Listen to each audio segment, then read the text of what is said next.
The air by the waterfront was heavy with salt and smoke, carrying the voices of men shouting, gulls crying, and waves breaking against the barnacle-eaten pillars of the pier. Rust crept across abandoned containers like a disease, graffiti covered the skeletal remains of once proud warehouses, and yet, amid the grime, life thrived. Vendors haggled, children chased each other barefoot, and fishmongers waved their knives like conductors orchestrating the symphony of the docks.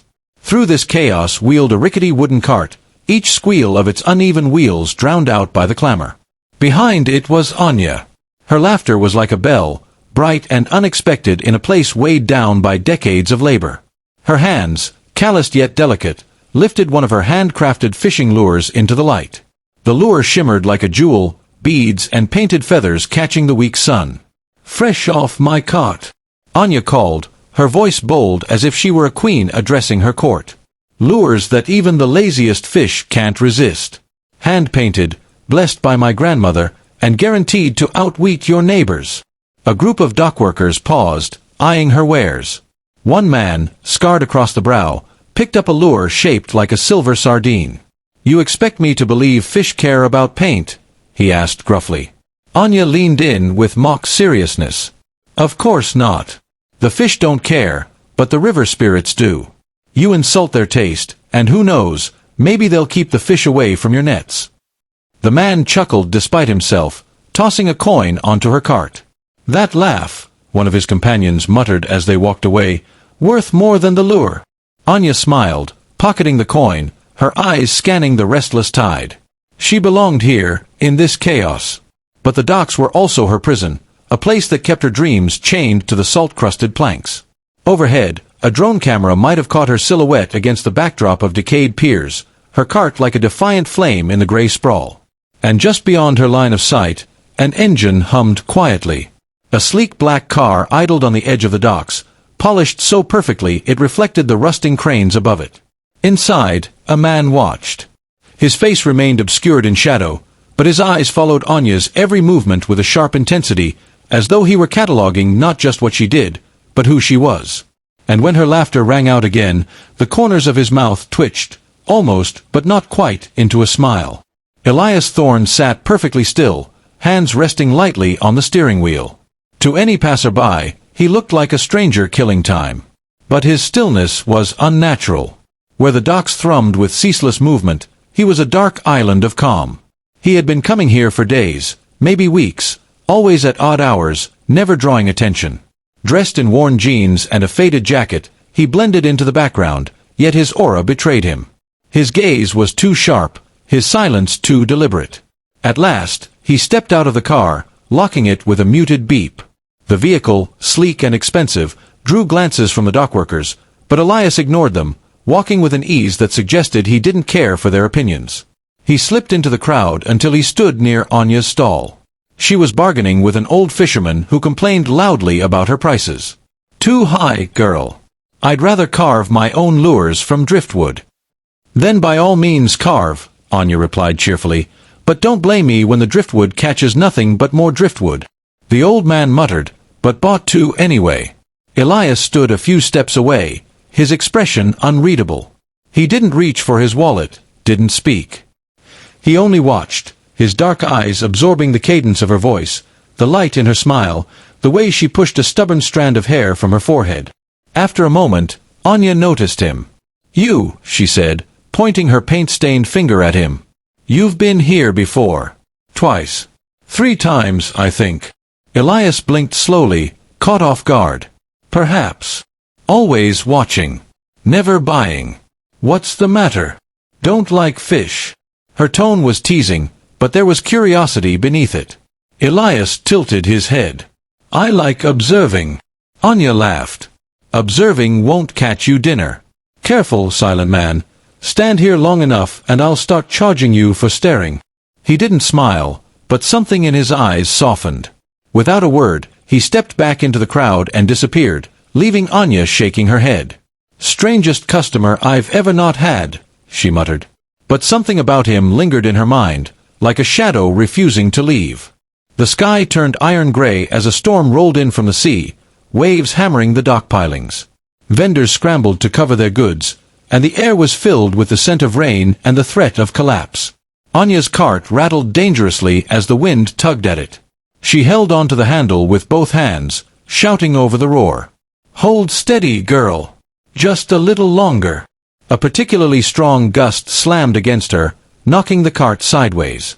Her heart lurched, her lures, her livelihood, everything could be gone in a moment. Then a hand, strong and steady, clamped down on the cart's edge. She looked up, rain stinging her eyes, and saw him, the silent observer. Elias. His jacket was soaked, his hair plastered to his forehead, but his grip was unyielding. Together they braced against the storm until the worst of the gusts passed. Breathing hard, Anya let out a shaky laugh. "Well, aren't you full of surprises?" Elias didn't answer. His gaze had shifted downward, to her wrist. The leather strap of her bracelet had come loose, revealing a small, cracked compass charm dangling precariously. Its glass face was fractured, its needle twitching uselessly. Elias's hand hesitated near it, his eyes narrowing as though the sight pierced him. "Where did you get that?" His voice was low, urgent. Anya blinked. It's nothing, just an old trinket. Been in my family forever." "Forever," Elias repeated softly, almost to himself. For a fleeting second, something like recognition flashed in his expression. Then, just as quickly, he masked it. He released the cart and stepped back. "Thank you," Anya said, though he was already walking away, swallowed by the rain. She looked at the compass, then at his retreating figure, confusion blooming in her chest. Days passed. The storm left behind puddles the size of ponds and air heavy with brine, but the docks carried on. Elias returned.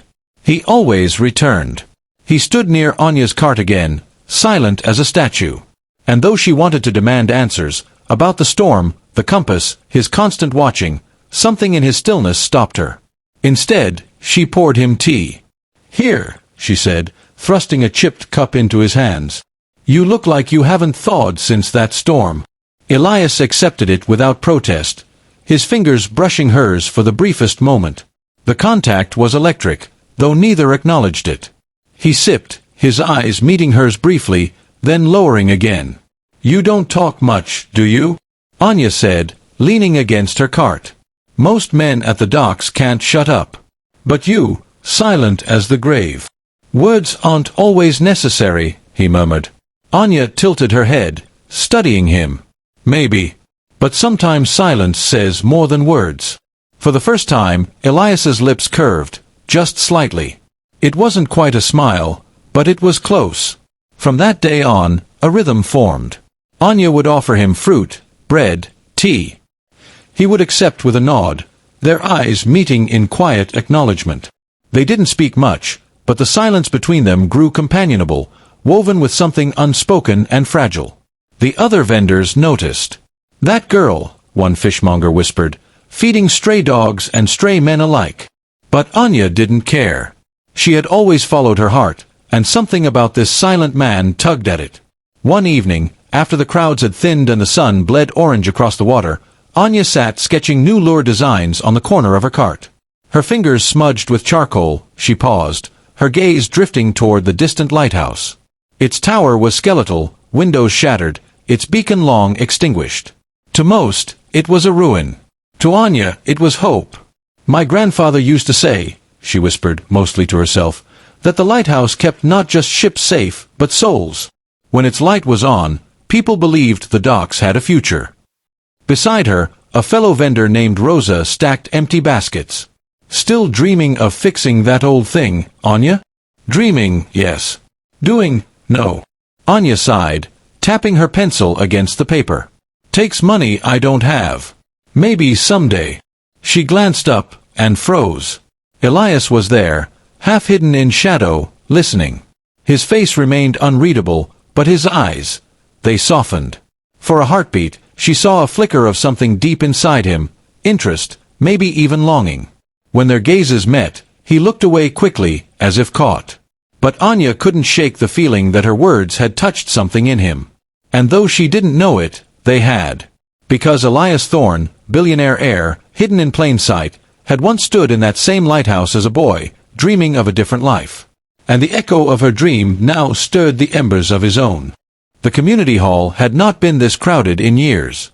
Plastic chairs squeaked under the weight of dockworkers, vendors, and children perched on laps, all buzzing with the same rumor. At the front, old Mr. Caro, the community treasurer, waved a piece of paper like a priest with a holy scroll. "A donation!" he bellowed, his voice cracking with age and excitement. "Not just a few coins.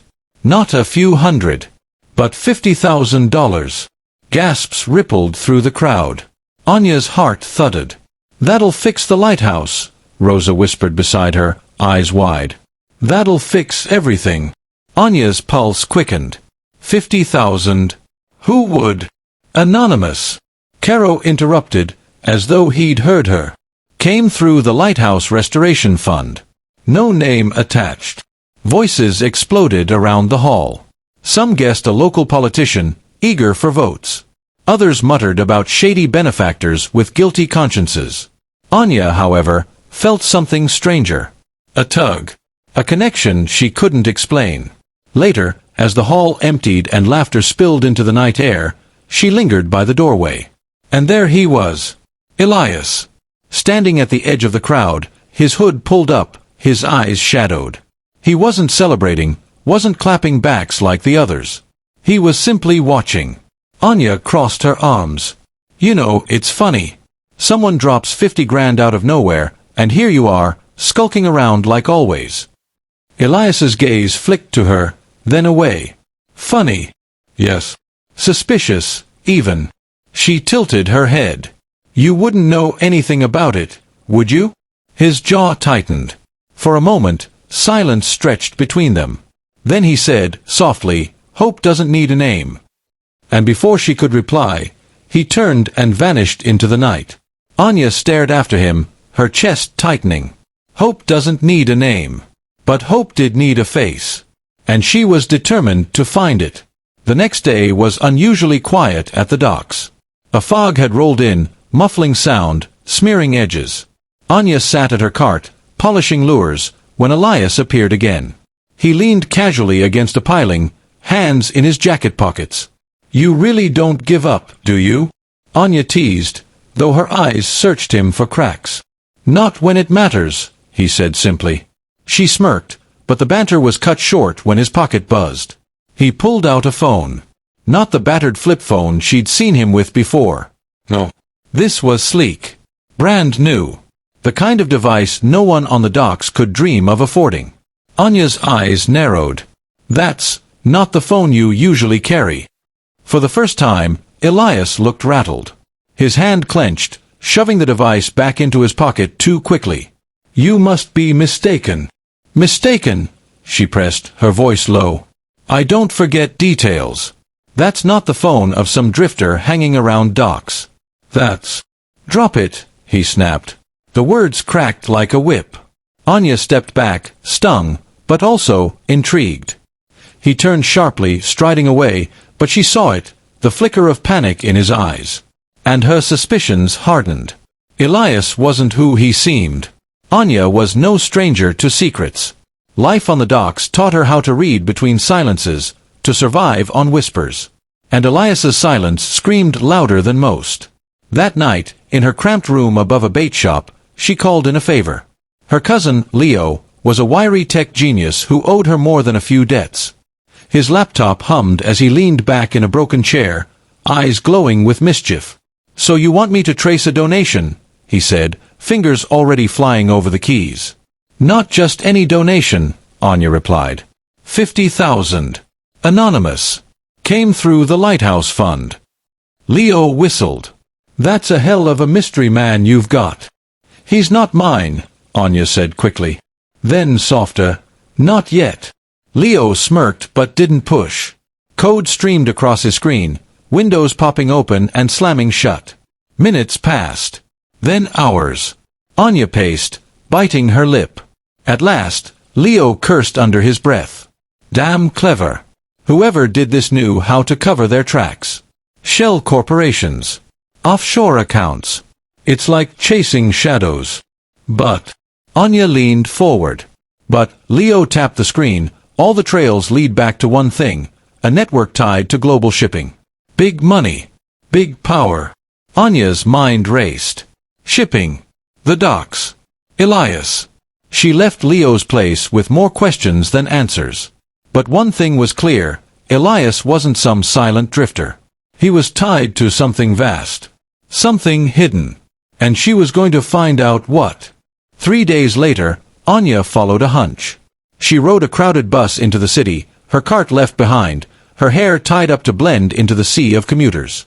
The buildings grew taller, shinier, until the waterfront grime felt like another world. She spotted him at last. Elias. Stepping out of a black car, no longer in his dockside clothes but in a tailored charcoal suit that fit him like skin. His shoulders were squared, his stride commanding. The man who had stood silently by her cart was gone. This Elias looked like he owned the sidewalk. Anya ducked behind a newsstand, her heart pounding. She watched as he entered a skyscraper whose mirrored windows stretched into the clouds. Above the revolving doors, a polished sign gleamed, Thorn Global Shipping Headquarters. Her breath caught. Elias, she whispered. Who the hell are you? She waited for hours, watching executives flow in and out, until at last he reappeared. His suit jacket was unbuttoned, his expression grim, but his posture radiated control. And in that moment, Anya knew 2 things. 1. He was no drifter. 2. Her life was about to change forever. Back at her room, Anya dug through old newspapers, online articles, whispers from dockside gossip. And there it was. A face, younger, polished, but unmistakable. Elias Thorn. Heir to Thorn Global Shipping, a multi-billion-dollar empire that had shaped the very docks she lived on. An article headline read, Elias Thorn, the reclusive heir with a heart for philanthropy. Another called him the ghost of global shipping, a man rarely seen, always whispered about. Anya sat back, the papers trembling in her hands. A billionaire. Hiding in rags. Drinking tea from her chipped cup. Watching her cart like it was the center of the world. Why? She thought of the lighthouse, of his words, of the way he had steadied her cart in the storm. The puzzle pieces shifted into place, but the picture was incomplete.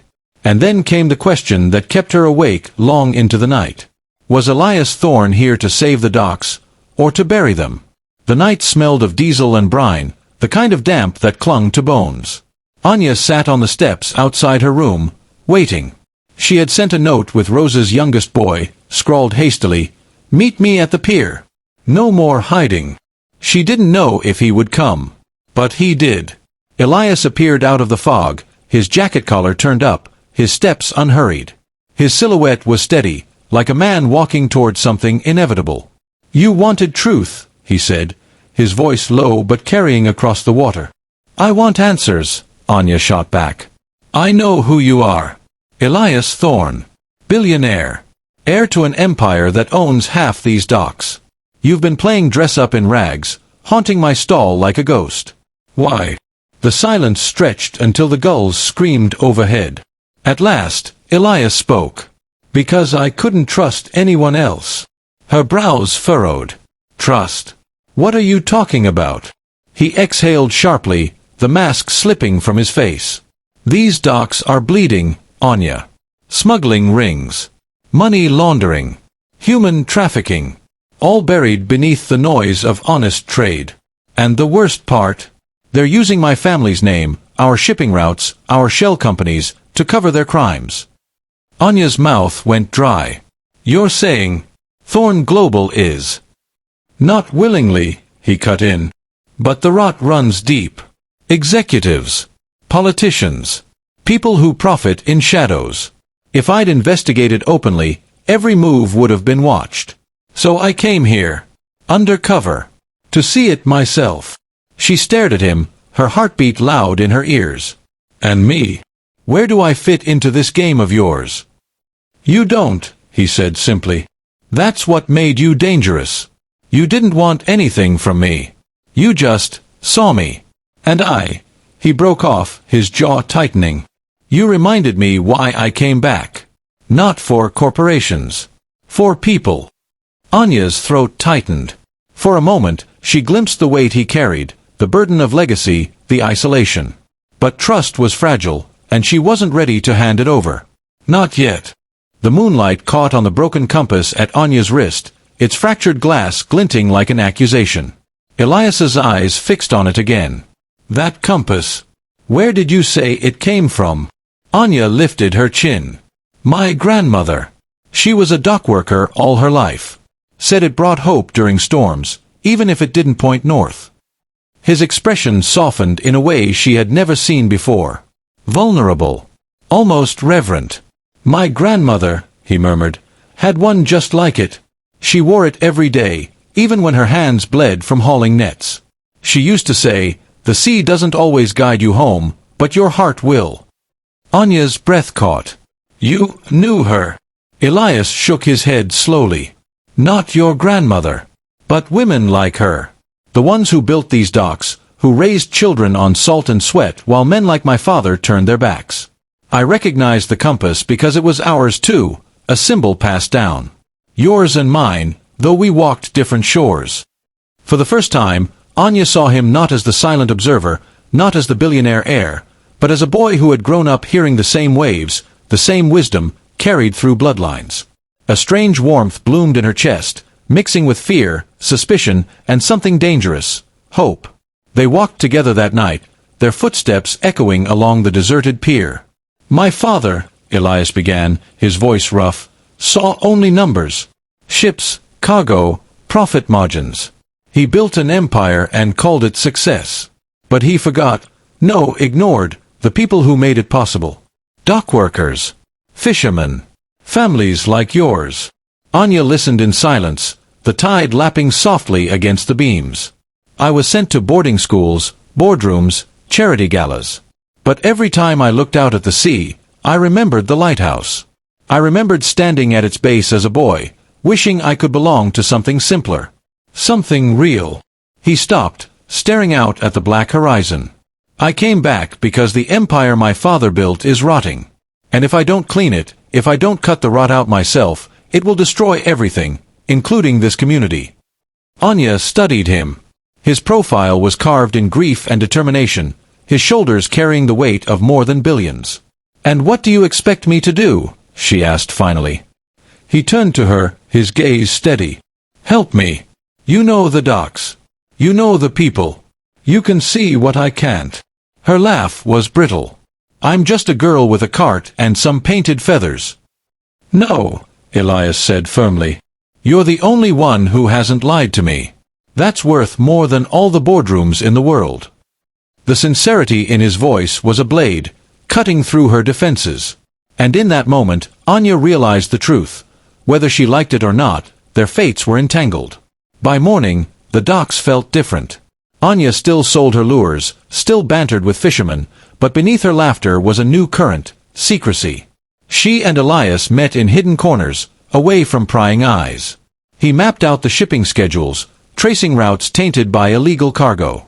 She pointed out the players no one noticed, the man who always lingered too long by the warehouses, the foreman whose pockets jangled with bribes. Information is currency, Elias said one evening, spreading documents across her cart like contraband. And trust is credit, Anya replied, her arms crossed. Don't forget you're borrowing mine. A shadow of a smile touched his lips. Then I'll pay it back with interest. Their alliance grew in stolen hours, whispered plans, and quiet glances that lingered too long. The vendors gossiped, of course, but the docks had always been a place where secrets thrived. And for the first time, Anya felt less like a dreamer staring at a ruined lighthouse, and more like a soldier fighting for something bigger than herself. The warehouse loomed like a beast against the night sky, its windows dark, its doors chained. This is it, Elias said, his voice taut. One of the main drop points. We expose what happens here, we cut off a vein of the operation. Anya's heart hammered. She pulled a small lure from her pocket, a shimmering creation of feathers and beads, but inside it, thanks to Leo's tinkering, was a tiny recording device. Funny, she whispered, holding it up, how something meant to catch fish might catch bigger prey. Elias's eyes flickered with admiration. You're sharper than most executives I've ever met. Flattery won't keep me safe, she retorted, though her lips twitched. They placed the lures discreetly around the warehouse, each one a silent witness. Then they waited. Hours crawled by, the cold biting through their coats. At last, headlights slashed through the darkness. Trucks rolled in, men unloading crates marked with false labels. Anya's pulse raced. This is it. Elias's jaw tightened. Stay close. If anything goes wrong. If anything goes wrong, she cut him off, we go down together. Their eyes locked, the unspoken bond between them as strong as any vow. And as the first recordings captured voices, names, transactions, proof of corruption, they knew the trap was set. The storm was coming. The warehouse air was thick with diesel fumes and the sharp tang of salt water. Shadows stretched across crates stacked like towers, their false labels gleaming under the weak light of overhead bulbs. Elias and Anya crouched behind a shipping container, hearts pounding in rhythm. The lures, tiny eyes watching, recorded everything. A black SUV pulled up, its doors opening with slick efficiency. Men in dark coats spilled out, followed by a figure Anya recognized with a jolt. Is that? She whispered.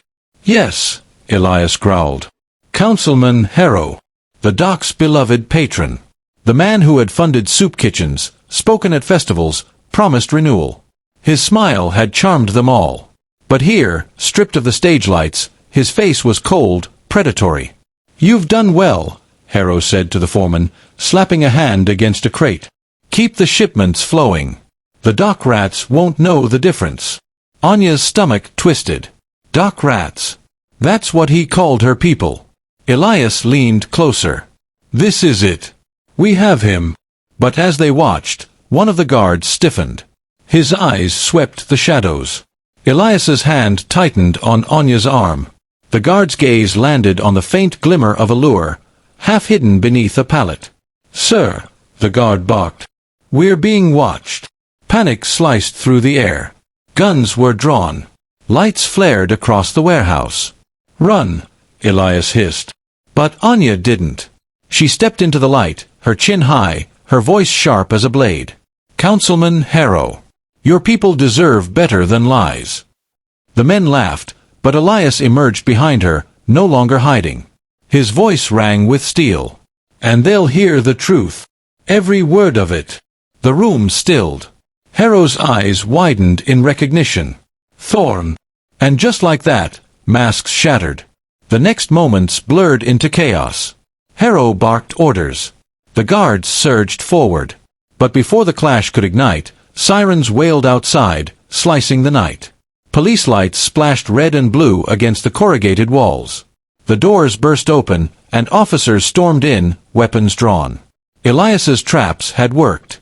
The recordings, transmitted live to Leo's secure servers, had reached the authorities. Hands where we can see them. Crates tumbled.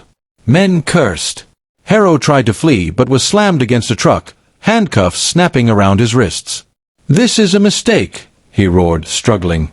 I'm the one who feeds these people. I built these docks. Anya stepped forward, her voice cutting through the uproar. You built nothing but cages. And tonight you're done. The community gathered outside, drawn by the commotion. When Harrow was dragged out in cuffs, their gasps echoed against the water. The truth, once hidden, now stood in the open. Elias turned to Anya, exhaustion etched into his face. It's over. She shook her head. No. It's beginning. And for the first time, the docks felt free. Weeks passed. The docks, once clouded in suspicion, now bustled with renewed energy. The shadow of corruption had lifted, and in its place came hope. At the edge of the pier, scaffolding wrapped the old lighthouse. Workers hammered, painted, restored. The air buzzed not with secrets, but with laughter and dreams. On the day of its unveiling, the entire community gathered. Children clutched balloons, vendors gave away sweets, and old dockworkers wiped their eyes as though they'd never thought they'd live to see the beacon shine again. Anya stood at the front, her heart thrumming as Elias took the podium. No longer in disguise, no longer silent, but Elias Thorne in full. This lighthouse, he said, his voice steady, was once a promise my family forgot. Tonight, that promise is renewed, not by me alone, but by all of you. By Anya, whose vision lit the way when the rest of us were blind. He stepped aside, gesturing for her to join him. Her cheeks flushed, but she walked up, standing at his side. Together, they pressed the switch. The beacon roared to life, its light sweeping across the sea, painting the water gold. Cheers erupted, echoing into the night sky. And in that moment, the docks no longer felt forgotten. They felt alive. The crowd dispersed slowly, reluctant to let go of the celebration. Fireworks bloomed over the water, their reflections dancing across the waves. Anya lingered at the lighthouse balcony, the cool wind tugging at her hair. She heard Elias's footsteps before he spoke. "You did this," he said softly. "We did this," she corrected. For a moment, silence stretched, but it wasn't the heavy silence of their first meetings. It was charged, alive. Elias's hand brushed hers, tentative, searching. "Anya, I've lived surrounded by walls, boardrooms, masks. And yet, with you I feel seen. For who I am, not what I own." Her heart squeezed. "And what if I don't care about the billionaire? What if I just care about the man who drinks my tea and steadies my cart in a storm?" His gaze burned into hers. "Then that's the man I want to be." The words hung between them like a vow. And when he leaned in, when their lips met beneath the glow of the lighthouse, it was not just a kiss but a promise, that whatever storms came next, they would face them together. Months later, the docks looked transformed. The lighthouse shone nightly. New initiatives sprang up. Education programs for children, health clinics for workers, small business grants funded through Elias's foundation and guided by Anya's knowledge of what the people truly needed. Vendors thrived. Nets returned heavy with fish. Laughter carried on the sea breeze. Anya pushed her cart one last time, not to sell lures, but to hand them out as souvenirs. "One for each dreamer," she said with a grin. Elias walked beside her, sleeves rolled up, greeting people by name. He no longer looked like a man hiding. He looked like a man at home.